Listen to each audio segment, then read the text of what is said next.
মূলত Islamic bank সকল ধরনের খাতে, আর্থিক খাত, ব্যাংক, বীমা, ইন্স্যুরেন্স, সেবা খাত, হাসপাতাল, ক্লিনিক, শিক্ষা খাত, সমস্ত জায়গায় তারা প্রচুর অর্থ ঢেলেছে। কেন্দ্র থেকে প্রান্ত কিংবা টপ টু বটম, অর্থাৎ একেবারে সর্বোচ্চ বিদ্যাপীঠ, বিশ্ববিদ্যালয় থেকে কিন্ডারগার্টেন পর্যন্ত সকল শিক্ষা প্রতিষ্ঠানগুলোকে এরা করায়ত্ত করেছে। বিভিন্ন সেবামূলক যে প্রতিষ্ঠান, অর্থাৎ হাসপাতাল, ক্লিনিক, যেটি মানবতার সাথে জড়িত, যেটি আমাদের দৈনন্দিন যাপিত জীবনের রোগ ইত্যাদির সাথে জড়িত, বেঁচে থাকার যে মূল সূত্র তার সাথে জড়িত, সেই জায়গাগুলোকেও কিন্তু তারা তাদের হাতে ধীরে ধীরে নিয়ে এসেছে। ব্যাংকের মতো আরেকটি খাত বীমা, ইন্স্যুরেন্স, যেটিও আসলে অর্থনীতির চালিকা শক্তির সাথে জড়িত, মানুষের আয় ব্যয়ের সাথে জড়িত, সেই জায়গাটিতেও কিন্তু তারা হানা দিয়েছে। এবং এইভাবে প্রতিটি আর্থিক, সেবামূলক, শিক্ষামূলক খাতগুলোকে তারা ধাক্কা দিবার ফলে, নিজেদের করায়ত্ত করবার ফলে তারা দুটো জিনিস মূলত করবার চেষ্টা করেছে। এর ভেতর দিয়ে তারা ব্রেইন স্টর্মিং, ব্রেইন ওয়াশিং করেছে, এবং এর ভেতর দিয়ে অর্থাৎ মনস্তত্ত্বের জায়গায় একটি হাতুড়ি দিয়ে পিটিয়ে তারা আসলে কালচার অফ অ্যামনেশিয়া বা বিস্মৃতির সংস্কৃতিকে তারা এই বাংলাদেশে নিয়ে আসবার চেষ্টা করেছে। কিসের থেকে বিস্মৃতি? কিসের বিস্মৃতির সংস্কৃতি? এই বিস্মৃতি মুক্তিযুদ্ধকে ভুলে যাবার, এই বিস্মৃতি 30 লক্ষ শহীদের আত্মত্যাগকে ভুলে যাবার, এই বিস্মৃতি 2 থেকে 4 লাখ নারী মুক্তিযোদ্ধাদের যে আত্মত্যাগ তাকে ভুলে যাওয়ার। আমরা যে একটি বাঙালি জাতি, আমাদের যে নিজস্ব একটি জাতীয় পরিচয় আছে, আত্মপরিচয় আছে, 1971 সালে পাকিস্তানি হানাদার বাহিনীকে পরাজিত করে আমরা যে একটি অসাম্প্রদায়িক, ধর্মনিরপেক্ষ, ভাষাভিত্তিক বাঙালি জাতি হিসাবে গড়ে তুলেছিলাম, সেই পরিচয়, সেই ইতিহাস থেকে বিস্মৃতকরণের সকল প্রচেষ্টা তারা করেছে। ইসলামী ব্যাংকের যাত্রা শুরু হয়েছিল 1974 সনের ওআইসির সম্মেলনে। জাতির পিতা বঙ্গবন্ধু প্রথম মুসলিম কান্ট্রিগুলোতে ইসলামী ব্যাংক করার একটা নীতিগত সিদ্ধান্তের ভিত্তিতে ওআইসিভুক্ত 26টি দেশের অর্থমন্ত্রীদের সমন্বয়ে আইডিবিতে চুক্তি হয়েছিল। আর সেই 74-এর বঙ্গবন্ধু যে কাজটা করেছিলেন, এই দেশবাসী কিন্তু জিনিসটা জানেন না। তারই ধারাবাহিকতায় 83 সনে ইসলামী ব্যাংক যখন প্রতিষ্ঠা হলো, মুসলিম বিশ্বের অনেক সহযোগিতায় আমার শুধু একটাই, ইসলামী ব্যাংকের আমানত, সে দেশি হোক বিদেশি হোক, সকলের আমানত নিরাপদ। এবং দেখা যাবে আজকে যেমন 2017 জানুয়ারি, ঠিক আগামী বছর 2018 জানুয়ারি দেখা যাবে যে তার প্রফিট ইনকাম এই বছর গত বছর থেকে আরো বেড়ে যাচ্ছে, যেহেতু আমরা গত 1 বছর অনেক মেহনত করে মানুষের আমানতটাকে যথাযথভাবে সেভ করার ব্যবস্থা করেই এই পরিবর্তনের উদ্যোগ নিয়েছি। তাই সেই জন্যই বুদ্ধিজীবী এ দেশকে যারা ভালোবাসেন, এ দেশের মানুষকে যারা ভালোবাসেন, এশিয়াবাসীকে যারা ভালোবাসেন, তাদের দুশ্চিন্তা ইনশাল্লাহ আমরা অনেকাংশে কমাতে সক্ষম হব বলে আশা রেখে আমার বক্তব্য শেষ করছি। আসসালামু আলাইকুম। ইসলামী ব্যাংকে আমরা যেটা খোঁজ নিয়ে দেখেছি, চেয়ারম্যান থেকে পিয়ন পর্যন্ত সবই হচ্ছে জামাতের কর্মী। সরকার এখানে একটা সংস্কারের উদ্যোগ নিয়েছে, এবং যেটা শামীম আফজার সাহেব বললেন, এ বিষয়ে তিনি বিস্তারিত কাজ করেছেন। আমি আফজার সাহেবকে বিনীতভাবে বলবো, আফজার সাহেব, ইসলামিক ফাউন্ডেশন আর ইসলামিক ব্যাংক এক জিনিস না। আপনি ইসলামিক ফাউন্ডেশনে যে অসাধ্য সাধন করেছেন, এইটা ইসলামী ব্যাংকে আপনি কতটা করতে পারবেন এই নিয়ে আমার সন্দেহ আছে। ইসলামিক ফাউন্ডেশন সরকারের প্রতিষ্ঠান, ইসলামী ব্যাংক হচ্ছে জামাতের প্রতিষ্ঠান। আপনি জামাত ইসলামীকে আমরা যদি বলি এখন সরকার নিষিদ্ধ না করে, আচ্ছা আমাদের কিছু পছন্দের লোককে আমির বানিয়ে দেই, তাদের নায়েবে আমির বানিয়ে দেই, সেক্রেটারি বানিয়ে দেই, তো এটি জামাত ইসলামী কি মুক্তিযুদ্ধের পক্ষের একটা দল হয়ে যাবে?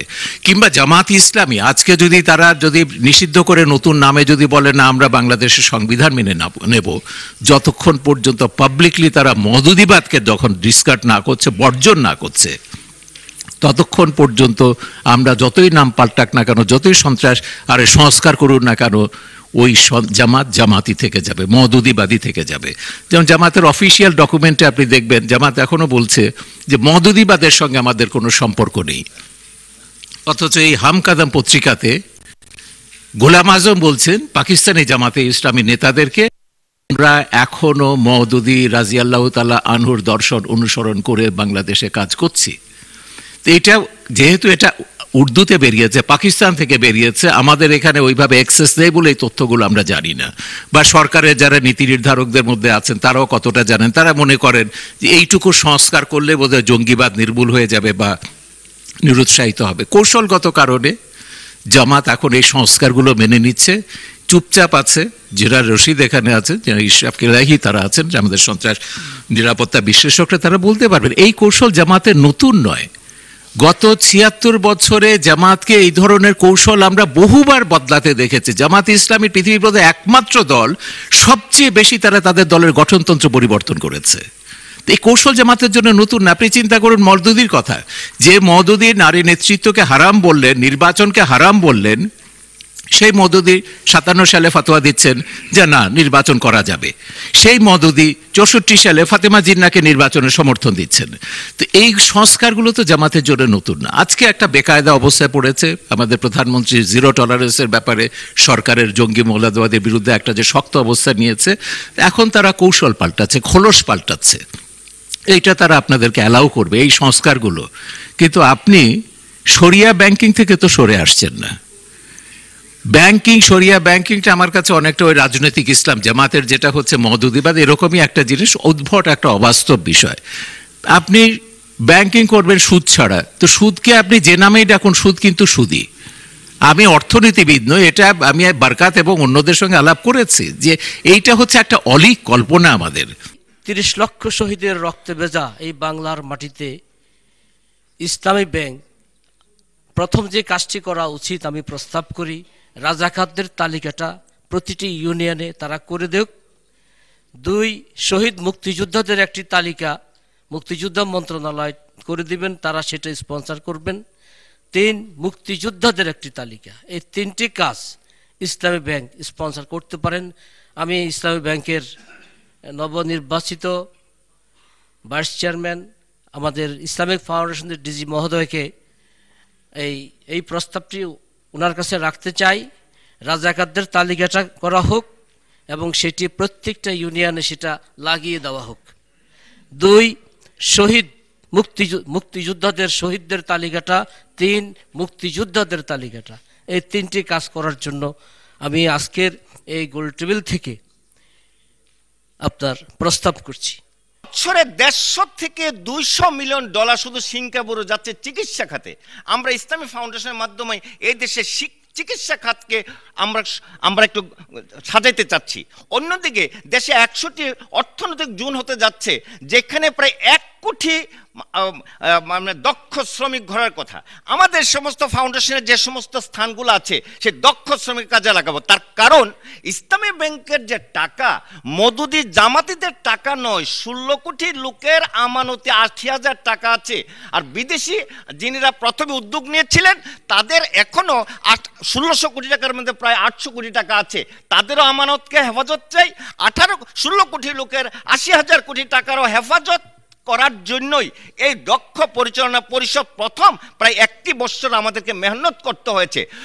আমরা কি মেইন সংস্কার কি চাচ্ছি, যে অনেকেই বলে যে জঙ্গিবাদী অর্থায়ন।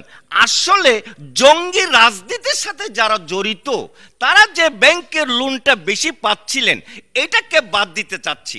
দেশের ১০০ কোটি লোকের মধ্যে জামাতি রাজনীতির সাথে দেশের ৪% লোক জড়িত, আর ৯৪% লোক আছে সব। তাই সেই দিক থেকে দৃষ্টি রেখে আমরা মানুষকে যারা লোন দেব তারা যেন তাদের ইনকামের অংশ যেন অন্যদিকে ডাইভার্ট করতে না পারে, এবং তাদের সকলকে পাহারাদারি করা, বিশেষ করে কর্মকর্তা পাহারাদারি করার জন্যই আমরা ১টি বছর সময় নিয়ে সিদ্ধান্ত নিয়েছি, এবং এদেশের মানুষের আমানতকে হেফাজত রেখে এই ব্যাংকটাকে যথাযথভাবে আমরা নিয়ন্ত্রণ করতে পারবো এবং দেশের মানুষকে উন্নতি নিতে বলে আশা রাখি। ধন্যবাদ। পক্ষের বক্তব্যের পরে ভাবছিলাম যে বিপক্ষের বক্তব্য আমি বোধহয় লাস্ট হব। যারা দেরিতে আসছেন তারাও বলে ফেলেছেন, আর অনেকে বলে ক্লাস ফাঁকি দিয়ে চলে গেছেন। আজকের গোল টেবিল বৈঠকের জঙ্গি বাহাদুর ব্যাংকিং খাতে সংস্কারের মাননীয় সভাপতি অধ্যাপক একে আজাদ, উপস্থিত সুধীবৃন্দ, আসসালামু আলাইকুম।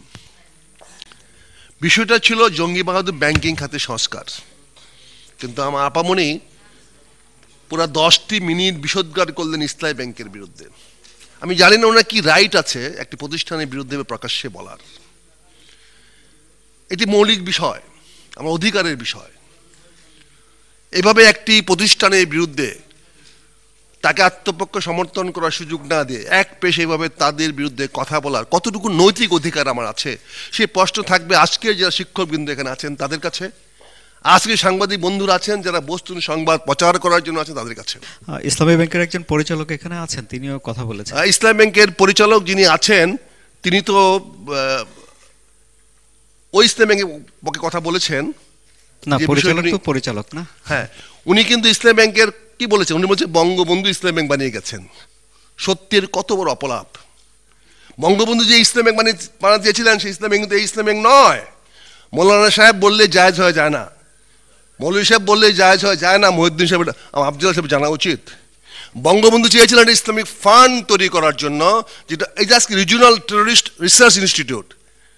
রিজিওনাল বলতে কিন্তু চট্টগ্রাম রিজন হতে পারে, রাজশাহী রিজন হতে পারে, আমি শিওর তারা এটা মিন করেন নাই। কিন্তু ঢাকায় বসে রিজিওনাল বলতে কিন্তু বাংলাদেশের কোনো একটা অংশের। তো ইসলামিক যে ব্যাংক করা বঙ্গবন্ধু চিন্তা করেছিলেন সেটা ছিল একটা রিজিওনাল, একটা ইসলামিক রাষ্ট্রগুলোর মধ্যে একটা ব্যাংক তৈরি করা। পরবর্তীতে যেটা ইসলামিক ডেভেলপমেন্ট ব্যাংক হিসাবে হয়েছে, আজকে ইসলাম ব্যাংক হয়েছে, এটা করেছিল হুসেন মোহাম্মদ এরশাদ। উনি 1983 সনে কিন্তু ঘন ঘন স্বপ্ন দেখতেন বিভিন্ন মসজিদে নামাজ পড়ার জন্য, এবং উনি মসজিদে গিয়ে বলতেন, কিন্তু আফজাল সাহেবের সেদিন প্রতিবাদ করা সাহস পান নাই যে আল্লাহ তোমাকে স্বপ্ন দেখায় নাই, কারণ তার 10 দিন আগের থেকে তার ইন্টেলিজেন্স এজেন্সিস গিয়া সার্চ করছে, সব কিছু করেছে, তারপরে গিয়েছেন। আজকে আমরা কারো পক্ষে থাকার জন্য অনেক কিছু বলতে পারি, পদায়নের জন্য অনেক কিছু বলতে পারি। কখন কোন দিয়ে কার কথা বলবো আমি জানি না, নির্ভর করবে আমি কার কোন পদে আছি। আমি আজকে মাননীয় প্রধানমন্ত্রী খুশি করার মতো কোনো বক্তব্য পাই না, বুঝতে পারি না, কারণ জানি আর কোনো পদ খালি নাই, ওখানে যাওয়ার মতো পদ কোনো খালি নাই, ইভেন কি বিরোধী দল নেত্রী পদও খালি নাই, এটুকু পূরণ করে ফেলেছেন। কাজে আমি ওনার পক্ষে কথা বলার, সব কিছুতে মাননীয় প্রধানমন্ত্রীকে আনার মতো মানসিকতা আমার নাই, কারণ আমি ওখানে পদ পাবো না। আরো অনেক বক্তা আছেন, আমরা সবার কাছে, আমার মনে হয় এতক্ষণ পর্যন্ত আপনি কাউকে বাধা দেন নাই।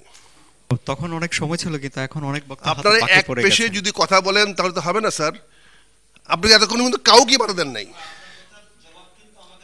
অবশ্যই আছে, অবশ্যই আছে আফজাল সাহেব, অবশ্যই আছে, অবশ্যই আমরা চাই, আসেন আমরা কথা বলি, আসেন, এই জন্য সবার শেষে আসেন আমরা কথা বলি, আসেন আমরা জানি আজকে ব্যাংকিং খাতে সংস্কার ছিল বিষয়। আচ্ছা, শেষ